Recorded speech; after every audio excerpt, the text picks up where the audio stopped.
د عمران خان مخالفین پرون د دې خبرې په انتظار وو چې جی ایچ کیو کیس چې کوم چلیدو جی ایچ کیو حمله کیس په هغې کې به په عمران خان باندې فرد جرم عاید شي او عمران خان به په دغه کیس کې ملیټري کورټ ته حواله شي. خو د عمران خان دغه مخالفینو دغه سوچ دغه خوب چې کوم دی نیمګړی پاتې شوی دی.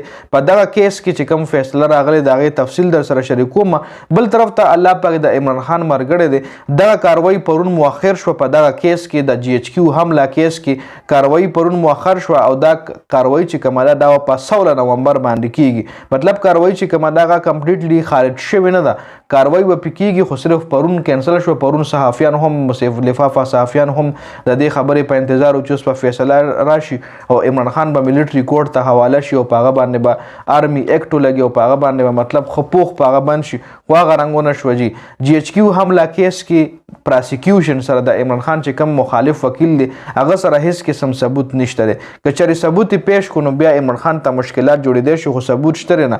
عمران خان ولا بار بار وایي چې تاسو سی سی ټي وي فوټیج پیش کړئ تاسو له به غل پته ولګي خو سی سی ټي وي فوټیج نه پیش کړی کېږي جي. خبل عمران خان مخالفین په دې تمه وو چې نن به عمران خان دپاره بوري خبر راشي خو بل طرف ته عمران خان دپاره څه ډېر د خوشحالۍ او ډېر اهم خبرونه راغلي دي چې د عمران خان دپاره پکې ډېر غټ ریلیف دی. لومړنی غټ خبر چې کوم دی عمران خان ته په انسداد دهشتګردي چې کوم عدالتونه وو نو هغې نه والله په 4 مقدمو کې ریلیف میلاو شوی دی. 4 مقدمو کې د عمران خان 9 مې مقدمې چې کومې وي هغې کې بری شوی دی. ټوټل 12 مقدمې وي چې 12 مقدمو کې 4 کې بری شوی دی او 8 پاتې دي. په دې مقدمات کې عمران خان خلاف چې کوم گرفتاری اچولې شوې وه نو هغې کې دا ریزن و چې د عمران خان په وینا باندې د پی ټي آی کارکنان راوتي وو د ملک په مختلف اساسو باندې حمله کړې وه. په عمران خان 100 نه زیات کیسونه جوړ چې د پی ټي آی ورکرانو په وجه باندې چې د پی ټي آی کارکنانو له چې کوم راوتي وو هغوی په ملک کې توړ پوړ کړی نو هغې د عمران خان په وینا باندې کړی. خو بله سره ثبوت نشته. راتلونکي ټایم کې په دې باندې هم ټرایلز کېږي. 8 کیسونه پاتې دي. 4 کې عمران خان ته ریلیف میلاو شو. بل اسلام آباد های کورټ نه جسټس اسحاق یو ډېره زبردسته فیصله کړې ده.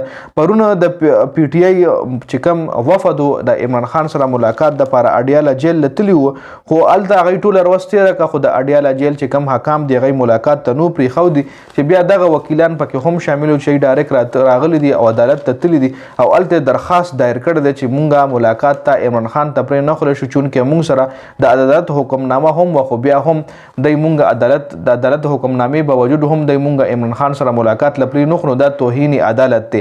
بیا پرون جسټس اسحاق چې کوم دی هغه د اډیاله جیل سپرډنټ راوغوستو او پوره معلومات یې طلب کو او دا هغه جج دی چې د مخکې هم د عمران خان باندې چې کله د ملاقاتونو پابندي لګېدلې وه نو د حکم جاري کړو که چېرې تاسو عمران خان سره هلته ملاقات نه کوئ دلته های کورټ لی راولئ دلته به ورسره خپل وکیلان ملاقات وکړي نو بیا عمران خان سره هغه ملاقات یې کولی شو. نو جسټس اسحاق چې کوم دی هغه سپرډنټ راغوستی و هغه نه یې تپوس وکړو چې تا ولې دی ملاقات ته نه دي پرېښي نو هغه ولو وي سپرډنټ چې دی ځکه ما نه دي پرېښي چې دی ما له لیسټ نو راکړی چې کم کسان به ملاویږي.